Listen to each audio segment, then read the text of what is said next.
Efa ndresaka an'izay fampianaran'izay antsika dia efa manomboka miverina tsikelikely amin'ny asany ireo mpampianatra hoy ny ministeran'ny fanabeazam-pirenena.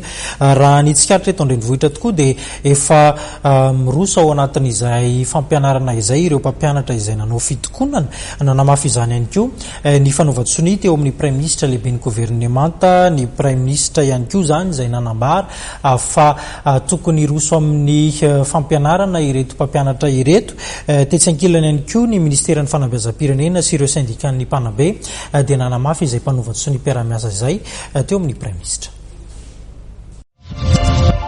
Amin'ny alatsinainy avy izao dia tokony hiverina ny fampianarana ny anivon'ireo lyseam-panjakana rehetra araka ny vaovao maro-potitra voarainay. Raha ny tarehimarika nomen'ny ministeran'ny fanabeazam-pirenena tokoa dia efa nanomboka niverina tsikelikely ny fampianarana nanomboka omaly raha tsy tanisa afa-tsy ireo lycée miisa 4 amin'ireo 7 misy eto an-drenivohitra ka ny lycée Faravohatra Rabearivelo ary Alema sisa ny mbola tsy nianatra. Efa nampanatsona monjy W ireo mpianatra ny anivon'ireo lyseam-panjakana voalazy ireo ny alatsinainy lasa teo. Nanatrika ny fananganan-tsaina ny mpianatra, nanamarika amin'ny fotoana ihany koa ny fanomezana toromarika vitsivitsy azy ireo manoloana ny hitoedrarà mialohan'ny nandefasana azy ireo hodindray. Manamafy izay fiverenan'ny fampianarana ary ny fanatanterana ny fanadinam-panjakana araka ny tetiandro efa napetraka.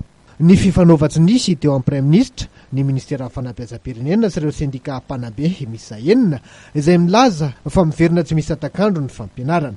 Tsikaritra izany any anivon'ireo toeram-pampianarana sasansasany satria efa miverina miandalina ny fampianarana ny amin'ireo sekoly misa 500 amin'ireo 510 any anivon'ireo ZAP misa 9 eto Antananarivo. Sahala amin'izay ihany koa ny any anivon'ireo EPP misa 820 amin'ireo 320 ary ireo CEG misa 520.